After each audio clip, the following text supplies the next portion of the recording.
Oi, pessoal. Tô de volta então. Vou apresentar agora para vocês uma exposição em torno do conceito de filosofia, né? Vou tentar caracterizar para vocês, né, o que é essa disciplina que a gente vai estudar durante o semestre. Então, eu chamei essa aula de o que é filosofia e o objetivo principal dela assim, é oferecer para vocês uma ideia mais precisa assim, possível do que se investiga, se estuda, né, qual que é a natureza da investigação filosófica. Eu vou começar de uma forma bem corriqueira, assim, para vocês entenderem, né? Então, vou começar pensando na filosofia como uma disciplina escolar, ao lado de outras disciplinas, né? Se vocês tiveram aulas no ensino médio, né? Então, vocês lembram que existe uma série de disciplinas, né, na escola, como matemática, física, química, biologia, geografia, história, língua portuguesa, etc., né? E tem daí uma disciplina, né, que se chama filosofia. Essa, vocês podem dizer que essas várias disciplinas, elas se distribuem, né, no currículo escolar e com cargas horárias diferentes, com graus de importância diferentes, né? Vocês veem que matemática, física, ciências exatas, né, biologia, português tendem a ter uma carga horária bastante grande, né? E, e as disciplinas, então, da área das humanidades, né, tendem a ter uma área um pouco menor. Mas vocês poderiam, se pensassem o currículo assim, escolar, dividir ele, né, em determinados grupos, né? De um lado aqui a gente tem as disciplinas exatas, as humanas, a literatura e as artes, né, e língua portuguesa, língua estrangeira e educação física, né? E a pergunta então que eu queria fazer para introduzir, né, a discussão, então é o que essa disciplina que está aqui dentro da área de ciências humanas tem a fazer, porque ela difere das outras disciplinas, né? Vocês pensaram na geografia, a geografia estuda digamos assim, geografia física, né? Estuda a superfície da Terra, a história estuda o passado, a sociologia estuda a sociedade, elas são ciências empíricas, mas aqui no meio tem uma disciplina chamada filosofia, né? E é um pouco difícil dizer o que essa disciplina faz, né? Dentro do espaço escolar, né? Vocês poderiam colocar ela assim em termos muito gerais, né? Ela não tem um lugar claro, né? Então, se vocês olharem para esse quadro aqui, vocês diriam onde é que está o objeto, né? A escola, em geral, ela tem a língua portuguesa necessária para compreender a comunicação. As artes também são importantes, né? A literatura, por outras razões, elas ajudam a gente a lidar com a nossa experiência subjetiva e de autoexpressão. As ciências humanas, do modo geral, ajudam a compreender e têm um conteúdo um pouco mais amplo, né? Mas elas ajudam também a compreender fenômenos da história da matemática, da história da física, da química, né? Então ela é um pouco mais abrangente. Mas é difícil de localizar onde a gente colocaria, né, a filosofia dentro desse quadro genérico aqui, né? Por que existe essa dificuldade? Bom, uma razão assim bastante fácil, né, de vocês entenderem é que cada uma dessas ciências que aparecem aqui no quadro, elas têm um objeto de investigação bem definido. E a filosofia, então, se a gente quisesse situar ela dentro desse modelo aqui, né, a gente precisaria pensar o que é o objeto de estudo da filosofia, o que essa disciplina ou essa forma de investigação humana de fato examina, né, o que é a preocupação, né, do estudo filosófico. Eu formulei isso em termos de uma pergunta, né, que tipo de disciplina é a filosofia? Então vocês podem dizer aqui, né, num sentido bem banal, assim, bem ordinário, é uma disciplina como as outras, né? Tem professor, tem programa, tem carga horária, mas num outro sentido, ela é uma disciplina que não se encaixa assim, né, do mesmo modo, não é fácil enquadrar ela da mesma maneira que a gente enquadra outras outras disciplinas escolares, né? Ela lida com todas as áreas da experiência do saber humano, ela tem uma dimensão, né, reflexiva sobre os saberes humanos, a matemática, a física, a biologia, inclusive não ficam de fora. Então tem áreas na filosofia que a gente chama de filosofia da matemática, filosofia da biologia, filosofia das ciências, né, do modo geral, que elas estudam a maneira como as diferentes ciências lidam e oferecem, né, respostas para problemas no interior de uma certa tradição de investigação.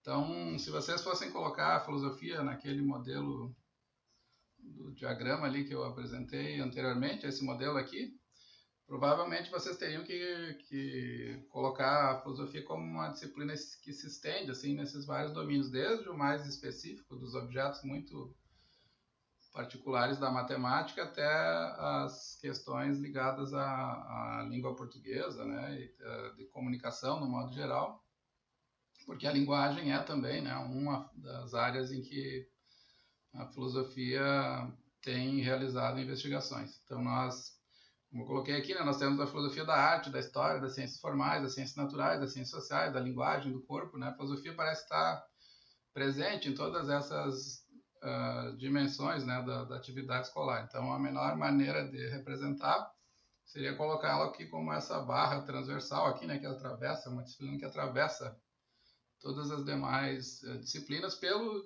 gênero, pelo tipo de reflexão que a filosofia faz. Eu vou ilustrar isso, então, é bastante... Tem várias maneiras de fazer, né, mas eu vou procurar ilustrar isso com uns exemplos práticos. Eu acho que vai ajudar vocês a entenderem por que eu estou dizendo que filosofia atravessa assim, todas as diferentes estruturas, né, de conhecimento das outras áreas. Eu vou ilustrar isso com um exemplo da antropologia filosófica, e eu vou começar com o exemplo de antropologia empírica, então, que é uma investigação empírica, concreta, né, das ciências sociais. Depois eu vou mostrar como que a antropologia filosófica faz isso, esse mesmo tipo de investigação, como que ele se aplica, né, para o caso da filosofia. Então esse aqui é o Viveiros de Castro, é um antropólogo bastante conhecido, brasileiro, né, e mundialmente conhecido, né. Ele foi um pesquisador um dos que fez um trabalho assim mais detalhado sobre a visão de mundo, a maneira como uma tribo, né, do Alto Xingu, chamado de Wayalapiti, representa a realidade. Então ele foi pesquisar essa tribo indígena, né, e ele diz que a tarefa da antropologia empírica é construir uma linguagem analítica à medida dos mundos indígenas, né, o que significa dizer uma linguagem analítica radicada nas linguagens que constituem sinteticamente esses mundos. A sua elaboração envolve forçosamente uma luta contra os automatismos intelectuais da nossa tradição e não menos, e pelas mesmas razões, com os paradigmas descritivos e tipológicos produzidos pela antropologia a partir de outros contextos socioculturais. O objetivo da antropologia empírica, então, ele está dizendo aqui, é uma reconstituição da imaginação conceitual indígena, né? Então, o que ele está dizendo aqui, né? O que o antropólogo faz? Então, nós temos um conjunto de conceitos, uma certa forma de pensar a realidade, pensar o mundo a partir da socialização e da cultura que nós recebemos, né, dos nossos antepassados. Essa cultura tem uma certa organização conceitual, né? Eu me vejo, por exemplo, como um ser humano real, de carne e osso, com um corpo e com mente, né? A mente nós consideramos normalmente distinta do corpo, e isso é muito claro para nós, né? Então faz todo sentido quando alguém se aproxima, né? Eu pensar que aquela pessoa não sou eu, que eu sou um ser individual aqui que ocupa essa posição no espaço com esse corpo, né? E aquele outro ser é um outro ser diferente de mim, com outro corpo, com outras ideias, com outras preferências, etc., né? Isso é parte da nossa, como ele chama aqui, da nossa imaginação conceitual, né? Do modo como nós fixamos a armação conceitual que é utilizada para a nossa narração, para a nossa própria indicação, né, de quem nós somos e como nós nos localizamos no mundo. E quando alguém entra em contato com alguma cultura diferente, como uma tribo indígena que tem outra visão de mundo, então a gente precisa tentar fazer sentido daquela visão de mundo a partir dos nossos conceitos. Então essa é a tarefa que ele atribui à antropologia empírica, que é reconstituir a imaginação conceitual. Então ele vai dizer que não tem, né, exatamente como capturar, mas tenta imaginar o que seria, né, nos nossos termos, o que eles pensam, né, e o modo como eles veem o mundo do ponto de vista deles. Então, uma das coisas que eu vou usar para dar um exemplo para vocês, né, eles que um dos traços mais salientes da taxonomia Waela-Piti é o que chamaríamos do que chamaríamos de seres vivos, né, a ausência de uma separação categórica entre os humanos e os demais animais. Não existe, por exemplo, o conceito correspondente à nossa noção de animal não humano. É impossível, portanto, fazer a natureza corresponder a uma ideia geral de animalidade, né? Não existe todo animal para ele está na mesma categoria, né, dos demais seres como seres humanos, né? Não são duas categorias distintas. E ele diz que então tem tem uma hierarquização, né, afinal, e o único animal, né, que não tem medo, respeito pelos humanos, né, é a onça. E nesse sentido eles aproximam, né, a onça dos espíritos, de quem ao contrário são os humanos, né, que têm um grande medo. O oposto absoluto, por exemplo, do macaco, que é o único, a Papatulapa mina aqui, né, que os Ayalapiti admitem comer, eles argumentam, né, curiosamente, porque ele parece gente. As onças comem os humanos e os humanos comem macacos. Gente é macaco de onça, né? Ele disse, alguém me falou. Aqui, então, vocês veem que elas têm outras cosmologias, como desses povos, né, da América Central, que têm visões de mundo que é um pouco diferente, né? Então eles, de acordo com o mito principal, o mundo para o ser humano tem o aspecto de uma comunidade humana circundada por um domínio espiritual. O que inclui um reino animal onde todos os seres levam a vida de acordo com suas características e interferem na vida dos demais seres. Contudo, se nos transformássemos em um animal, um salmão, por exemplo, eles dizem, né, nós descobriríamos que a gente, salmão, é para si mesmo o que os seres humanos são para nós. E que para os salmões, os humanos aparecem, né, como espíritos ou talvez como ursos devoradores de salmões. Então, diferentes culturas têm uma maneira diferente de organizar ontologicamente a realidade, né? Nesse caso dos Waelapiti, vocês viram que eles não distinguem claramente entre animais e seres humanos, eles são todos parte, né, de uma mesma categoria, digamos assim, né, de seres, e tem inclusive um certo prolongamento assim, entre animais, humanos e objetos naturais, né, como todos eles estivessem dentro de uma mesma escala de ser, né? Então eles não têm essa hierarquia nossa, né, do ser humano como alguém superior, depois dos animais como servos, não sei, dos seres humanos, que podem ser comidos pelos seres humanos. E por último, né, a natureza que pode ser explorada, né? Eles dizem que, por exemplo, quando a onça toma água do riacho, né? Eles dizem que a água, né, que ela bebeu onçou.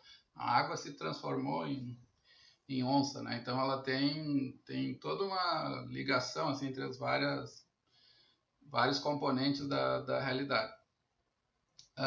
Então a tarefa aqui, né, ele diz da antropologia empírica é fazer uma tradução dessa concepção, dessa ontologia de homem, né, de natureza que eles têm para a concepção nossa, para os povos que não são indígenas, considerando que o homem simboliza de formas diversas a sua condição. Agora, e aqui que eu quero entrar, então, para a gente ter uma compreensão, iniciar a ideia de por que eu falei que a filosofia atravessa, né, todas as demais disciplinas, é pensar aqui, no caso, não na antropologia empírica, mas na antropologia filosófica. O que a antropologia filosófica faz, né, considerando aquele exemplo que eu dei aqui da antropologia empírica. Se a antropologia empírica traduz mundos desconhecidos para nós, né, em termos das nossas categorias conceituais, o que a antropologia filosófica faz é traduzir o nosso próprio mundo, as nossas próprias categorias conceituais, tornar essas categorias mais transparentes para nós mesmos. Então, se vocês pensarem na ciência, na ciência, a química, por exemplo, ou a física, né, qualquer ciência, elas têm um determinado objeto de estudo. Na medida em que elas vão examinando esse objeto, elas elas assumem certos pressupostos, né? Por exemplo, sei lá, a química não subatômica, né, assume que objetos são entidades físicas que têm uma certa realidade. Então, isso é parte do nosso imaginário conceitual para pensar a realidade. Nós pensamos o mundo como composto por objetos materiais existentes, independentes de nós, distintos de nós, e cuja tarefa, né, da ciência química, da ciência física, é explicar as forças que agem sobre esses objetos e a maneira como eles podem ser manipulados para produzir novos objetos, novos materiais e assim por diante. Então, quando os cientistas químicos e físicos fazem as suas investigações, eles não se preocupam em explicar qual que é a concepção de objeto que eu tenho, que eu estou assumindo quando eu estou fazendo essa explicação. Eles simplesmente fazem a investigação, descobrem as leis e como que um corpo interfere no outro e como que eu posso transformar ouro em metal e não sei, carvão e alguma outra substância em aço e assim por diante. Então, tem aqui na base das nossas atividades científicas um certo conjunto de conceitos que eles não são tematizados pela própria ciência. Eles, como no caso do Zoé Lapidie, tem um certo conjunto de conceitos que a antropologia empírica traduz para nós. No caso da antropologia filosófica, ou da filosofia, se vocês quiserem chamar assim, da nossa filosofia, tem um certo conjunto de conceitos que nós usamos em diferentes atividades, em diferentes domínios, que eles não são discutidos, né, não são tratados por essas diferentes ciências. Então, no caso da língua portuguesa, por exemplo, nós usamos palavras na língua portuguesa. Nós compreendemos, eu estou falando com vocês compreendem o que eu estou dizendo. E a gramática ensina, para que uma frase tenha sentido, ela deve ter um sujeito e um predicado. Flávio é professor. O Flávio está com calor. Né? E vocês compreendem porque essa estrutura gramatical é obedecida. Mas não é só a estrutura gramatical que torna possível uma linguagem com sentido, né? Uma linguagem que pode ser compreendida. Então, vocês podem perguntar, numa certa altura, assim, como é possível que as pessoas compreendam palavras, compreendam discursos, né? O que torna possível o discurso significativo? Então, essa pergunta, o significado, né? A pergunta pelo significado, pelo sentido, é uma pergunta de filosofia da linguagem, uma pergunta que está anterior à própria instituição, digamos assim, do discurso. Como que é possível o discurso inteligível? É uma coisa que a filosofia investiga. E se vocês forem examinar, dei um exemplo qualquer, podem imaginar qualquer caso, aí sempre eu vou encontrar um conceito, né, que é examinado do ponto de vista filosófico, no caso da economia. Existe um pressuposto muito básico assim, nas teorias econômicas, que tem sido, inclusive, criticado por vários economistas e pensadores, né, do modo geral, que os agentes econômicos são agentes racionais. Essa é uma concepção... Então, tu supõe, assim, abstratamente, para criar modelos de compreender como que a economia vai se comportar, tu supõe que os agentes vão sempre agir com base em princípios racionais, né, de maximizar o lucro e não sei qual é os outras variáveis que são consideradas, né, para a explicação do Homo economicus. Mas essa é um pressuposto, né, da teoria econômica que foi discutido e foi criticado pelo Amartya Sen e por outros, o Rawls, sei lá, e vários outros filósofos e pensadores, né, que conhecem teoria econômica e se interessarem em chamar atenção para um problema, digamos assim, que estava certas características desse conceito que a própria teoria não estava percebendo, né?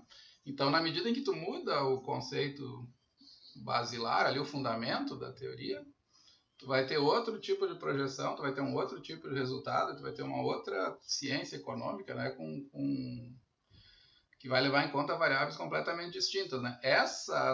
Esses pressupostos muito básicos, né, da nossa forma de compreender a economia, a língua portuguesa, as ciências exatas, etc., né, eles têm, né, no seu fundamento, então, conceitos que a gente normalmente emprega, assim, mas nunca se põe a perguntar de onde eles saíram, se eles são, de fato, adequados para uma descrição precisa e clara, né, e que leve aos fins que nós desejamos como seres humanos. Então, vocês podem formular isso, né, aqui eu usei o termo antropologia filosófica, mas vocês podem substituir por filosofia, né? Filosofia é estudo do homem como ele já é simbolizado dentro da nossa estrutura conceitual. E essa estrutura conceitual nem sempre ela é transparente, nem sempre ela é visível, né? E acessível para nós. A gente precisa escavar, precisa procurar para que ela se torne transparente. Então eu digo no material ali que eu mandei para vocês que filosofia é mais ou menos como reviver uma experiência infantil. E é justamente por isso, né? Porque a criança aquilo que para nós parece natural, por exemplo, pensar que seres humanos têm corpo e mente, né? A criança pergunta assim, mas o que é a mente? E aí os pais, dá uma resposta qualquer, né, para a criança. O que é um sonho?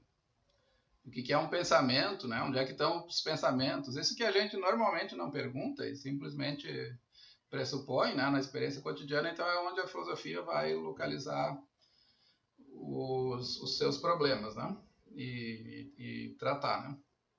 Então, essa aqui é uma definição do Peter Hacker, é um filósofo bem conhecido, né, na história da filosofia. Ele diz que a filosofia, está falando aqui da antropologia, né, a investigação das formas de explanação e dos conceitos característicos do estudo do homem. A filosofia, então, é uma descrição sistemática da rede de conceitos que lança a luz sobre problemas filosóficos e controvérsias acerca da natureza humana e das formas de explanação do comportamento humano. Então, isso fica bem fácil, né, de vocês perceberem por essa descrição, que normalmente nós pressupomos, né, muitos conceitos. Então, tem uma rede conceitual, né, mente, Deus, matéria,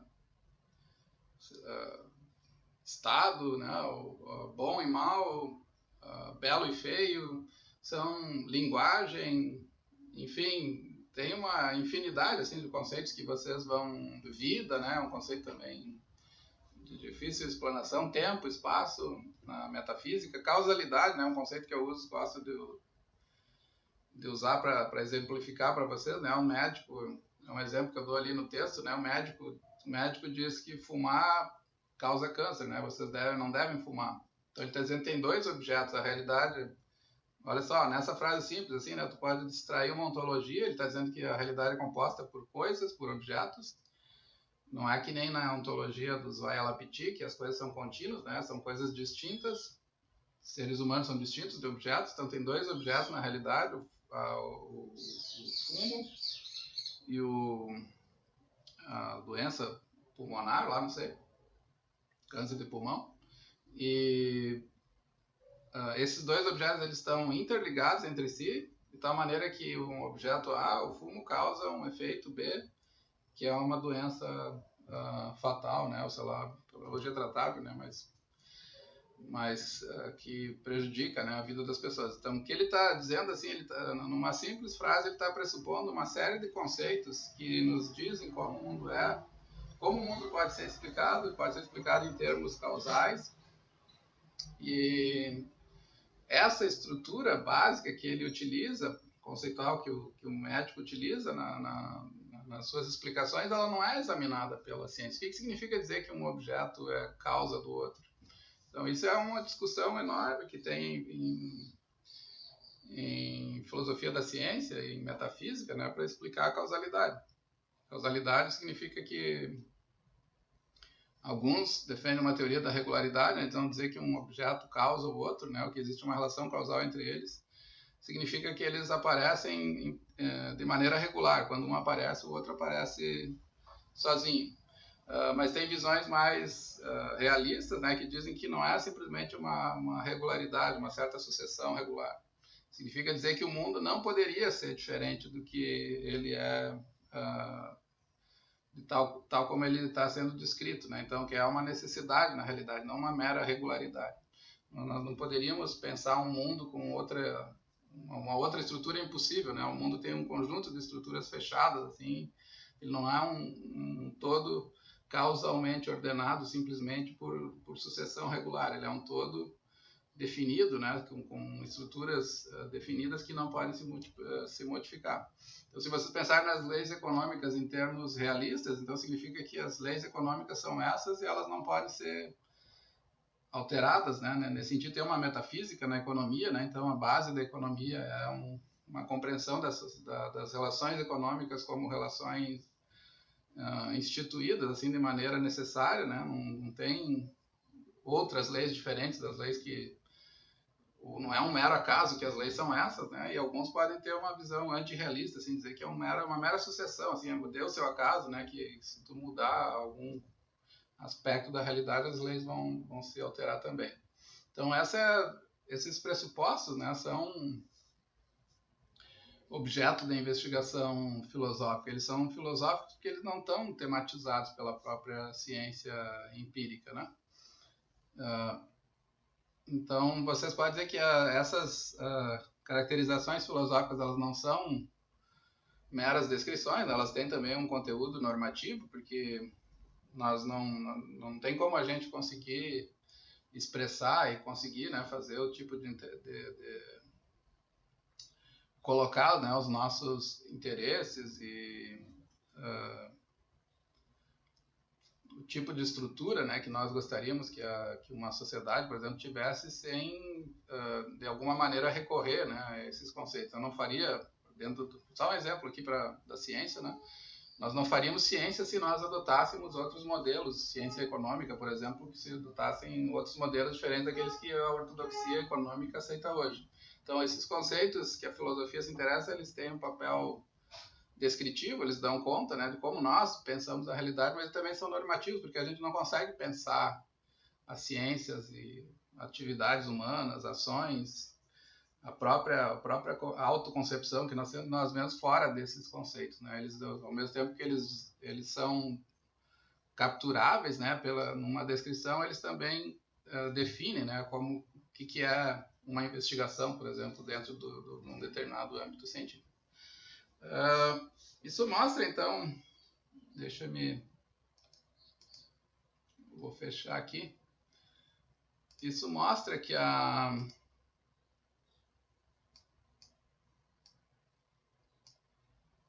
as ciências, elas, enfim, toda a nossa cadeia conceitual, né, ela tem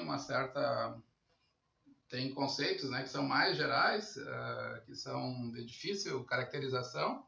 Esses conceitos, eles são abordados, né, pela filosofia, então, como eu falei. Então, vocês podem dizer, assim, uma definição bastante genérica, assim, inicial, para compreender a natureza da filosofia, poderiam dizer que a filosofia é um tipo de investigação que tenta tornar transparente, né, esclarecer certos conceitos muito gerais que nós usamos para compreender a nós mesmos e o mundo em que nós nos encontramos.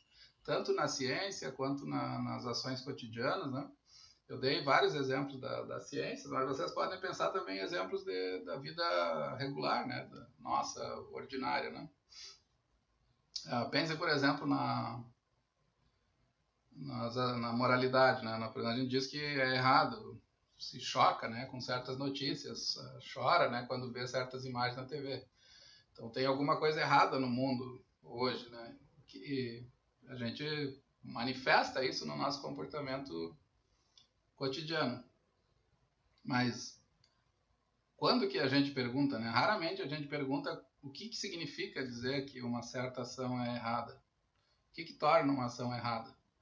Então esse é um tema da ética, né? da filosofia moral, que é explicar o que faz uma ação boa ser boa, né? E o que distingue uma ação, que a distingue de uma ação que é considerada errada. E tem várias teorias, né? Tem teorias consequencialistas, né, que dizem que uma ação boa é aquela que produz os melhores resultados. Então é errado, por exemplo, roubar, porque roubar prejudica pessoas e as pessoas têm certos interesses, né? Então nós temos que maximizar os estados de felicidade. Tem teorias kantianas, né, ou deontológicas, né, que dizem que tem certos deveres, né, que eles são deveres que não podem ser, são fins em si mesmo, né, para que uma ação seja boa. Então não é possível, se vocês tentarem maximizar, universalizar a ideia de agir de modo corrupto, de lograr outras pessoas, né, o mundo vai se tornar um lugar insustentável. Então é bom, né, para uma sociedade, o que torna uma ação boa é o fato dela poder ser universalizada, né? Então, toda vez que eu vou fazer alguma coisa, eu tenho que perguntar isso, se isso fosse feito por todo mundo, fosse universalizado, o que aconteceria, né? E eu percebo que aquelas certas ações são inaceitáveis, né? Porque elas vão tornar a nossa vida impossível, né? Do ponto de vista racional, assim, inaceitável viver numa sociedade com as características que vão resultar do fato de eu fazer certas coisas. E então essa é a tarefa da filosofia, é tentar, como eu estava dizendo ali nos slides, né, tentar tornar transparente essa estrutura conceitual que nós carregamos assim por trás, né, com uma nuvem, assim, nos informando a nossa percepção. Nós enxergamos o mundo a partir dessa estrutura conceitual, que normalmente não é transparente, né? Normalmente ela é uma estrutura conceitual que a gente sequer percebe, né? Nós consideramos que tudo que se dá no espaço-tempo, né? Mas é possível ter outras estruturas, né, da experiência. A gente pode ter experiência, por exemplo, algumas pessoas acreditam que eu posso ter acesso a capturar eventos, né, não espaciais, né, eventos relativos ao futuro, que eu não posso percebê-los, eu antecipo o futuro. Então essa é uma crença, né, compartilhada por religiões em geral, né, mas não é uma categoria, não é uma forma de representação comum na nossa experiência. E aí a filosofia, outras disciplinas não examinam isso, né, mas a filosofia pode se interessar, por exemplo, se é possível uma experiência humana que não seja nem espacial e nem temporal, que capture, por exemplo, fenômenos que ainda não aconteceram, ou que fenômenos que não são presentes, né, que são fenômenos do tempo futuro, né, e que não estão no espaço, né, porque as coisas que estão no futuro não estão acontecendo, né, elas vão acontecer. Então é possível esse tipo de experiência. Esse é um outro domínio, né, de questões também. Eu dei questões de ética, questões de filosofia da ciência, da filosofia da linguagem, né? Vocês vão ter questões metafísicas, né, sobre espaço, tempo, e que são relevantes para a nossa autocompreensão, certo? E do mundo que nós vivemos. Então esse é o primeiro ponto, né? Qual que é o objeto da investigação filosófica? Se a física estuda o movimento, se a química estuda a matéria, se a economia estuda as leis econômicas que regulam, né, o comportamento econômico de agentes econômicos, o que estuda a filosofia? A filosofia estuda conceitos muito gerais que atravessam, né, várias ciências, vários domínios e vários que dizem respeito à nossa condição no ponto de vista geral, né? O que diferencia a filosofia da ciência, agora avançando para um outro tópico, né? O que diferencia, basicamente, é que vocês podem dizer, tá, tudo bem, mas a língua portuguesa fala da linguagem, a medicina também fala da causalidade. O que diferencia a investigação dessas disciplinas, né? A psicologia fala da mente, né? As filósofos também falam da mente, mas a psicologia fala. O que distingue uma psicologia empírica da psicologia filosófica, ou antropologia empírica da antropologia filosófica? Uma diferença básica é com relação ao método de investigação. Enquanto as ciências empíricas utilizam um método de investigação que inclui laboratório, observação, testes, né, a filosofia usa intuições e argumentos. O que são intuições? Intuições são evidências, digamos assim, racionais, né, que nós temos sobre um determinado assunto, né? Então, se eu disser para vocês que deixa eu usar um exemplo da nossa experiência em que o capitalismo é o melhor sistema de organização das relações, né, entre atores e agentes sociais. tu tem uma intuição que essa é uma tese verdadeira, mas da onde que saiu essa tese? Bom, sei lá, eu acho que vocês podem dizer assim, tem alguma coisa a ver com liberdade. Um sistema que permite que as pessoas busquem os seus fins sem qualquer coerção estatal é um sistema superior a outros sistemas. Então, uma regulagem das vidas individuais, uma planificação, um sistema, digo assim, de estruturação social geral, né? Ele produz menos estados de prazer e de satisfação do que um sistema em que os sujeitos podem definir os seus próprios fins por si mesmos, né, e não sem nenhum tipo de coordenação exterior. Supondo que isso que faça sentido, né, pensar o capitalismo dessa forma, então você tem uma intuição aqui do que torna ele melhor do que outros sistemas. Essa intuição é consistente, ela é boa, ela pode ser defendida assim racionalmente. Então eu vou começar a procurar argumentos. Não, mas tem outros sistemas, não sei, não capitalistas que têm esse mesmo efeito. Então qual que é a vantagem do capitalismo em relação aos demais? Então eu vou chegar. Então essa é uma pergunta filosófica, né? Em que tipo de sociedade nós devemos viver? Tem pessoas hoje dizendo assim, né? O Trump, né, diz que os democratas vão instituir o comunismo, assim, o socialismo, sei lá, e as pessoas ficam apavoradas com essa possibilidade. Então, faz muita diferença para as pessoas entenderem o que é um sistema e qual que é o melhor sistema e como que a vida poderia ser melhor. Então, mas a gente normalmente não se coloca esse tipo de pergunta, assim, né? A gente simplesmente, eu tenho que comprar o carro, tenho que comprar a casa, eu vou vivendo a minha vida normalmente, né? Sem me ocupar em tentar ver qual que é a melhor forma de estruturação social que gera os melhores resultados. Quem faz isso são filósofos políticos que estão interessados em compreender qual que é a melhor maneira de estruturar a sociedade. Então tem conceitos muito básicos, né?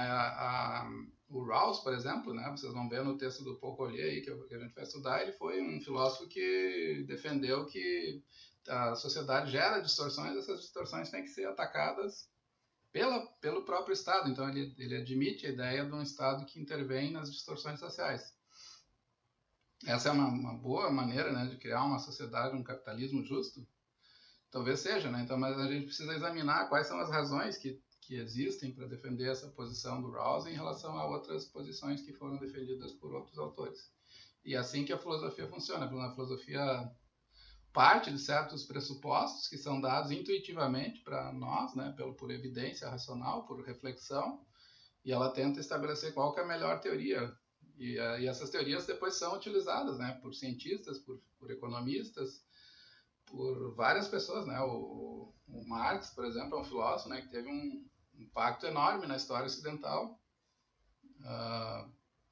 porque ele estava tentando pensar como que sociedades, né, podem ser aperfeiçoadas. Basicamente era esse o projeto dele, né, tentar conseguir justiça social. Nem todo mundo concorda que ele conseguiu, né, mas que ele teve um impacto enorme, né, na nossa vida, isso não há nenhuma dúvida, né. Então eu vou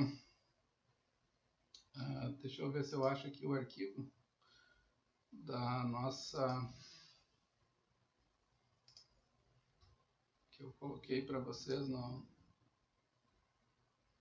com o material da disciplina. Tá aqui, né? Então eu queria citar uma passagem para vocês do texto que ilustra bem, né, esse ponto que eu estou falando do método aqui, né? Então, para vocês, essa passagem aqui do Baghini, né, ele diz que a razão pela qual os filósofos são minuciosos é que eles estão interessados em como as crenças que temos a respeito do mundo são ou não são sustentadas por argumentos racionais. Dada a importância dessa preocupação, é fundamental dar atenção aos detalhes. As pessoas raciocinam de maneiras variadas, utilizando numerosas técnicas. Algumas dessas técnicas são legítimas e outras não. Com frequência, só podemos discernir entre argumentos bons e ruins prescrutando seu conteúdo e sua estrutura com extrema aplicação. Então, como os filósofos se interessam, né, por discussão racional, então para nós faz todo sentido examinar nesse exemplo que eu dei, né, o capitalismo não seria um bom sistema, né, porque ele permite a liberdade, então faz todo sentido para os filósofos tentar ver se de fato essa é uma alegação verdadeira, se tem outras formas de sociedade que são formas melhores que o capitalismo, e assim por diante. Então, o que importa para a filosofia sempre a consistência dos argumentos que são oferecidos, e esses argumentos vão ser comparados com outros argumentos críticas, né, que são argumentos contrários. A discussão é um aspecto, a discussão entre autores e interlocutores, né, é um aspecto fundamental da investigação filosófica e que distingue ela da ciência. Né? Na ciência, tu examina, tu faz um teste, deu esse resultado. Então, eu vou aceitar, né, porque é o que a experiência me mostra. Mas essa não é a única maneira, né, de se compreender. Sei lá, tu vai fazer um teste em sociologia, assim, o que as pessoas consideram bom? As pessoas consideram honestidade uma coisa boa, consideram castidade uma coisa boa, mas castidade é uma coisa boa do ponto de vista reflexivo? Uma sociedade que valoriza castidade é uma sociedade melhor do que uma sociedade que não valoriza? Então, sei lá, vocês vão examinar os argumentos. Então, a filosofia ela examina pressupostos, né, que nós assumimos no discurso cotidiano, que quando eles são postos em dúvida, né, e são investigados, são questionados, eles se mostram mais ou menos consistentes. Né? E o que interessa para nós não é as crenças das pessoas, nem manter certas posições. O que interessa é verificar o que é mais consistente diante da evidência racional, diante daquilo que para nós, né, se mostrou como sendo mais plausível, mais justificado, que tem as melhores razões para ser defendido. Tá bom? Eu vou ficar por aqui para não cansar muito vocês. Depois eu vou fazer um segundo vídeo ainda sobre a natureza da filosofia, daí explicando como que essas investigações conceituais, abstratas, assim, sobre aspectos muito gerais, né, da nossa condição, elas têm impacto, né, na vida cotidiana. Então, como que a filosofia pode ser entendida como uma forma de sabedoria, uma amizade pela sabedoria. Tá bom? Um abraço, até o próximo encontro.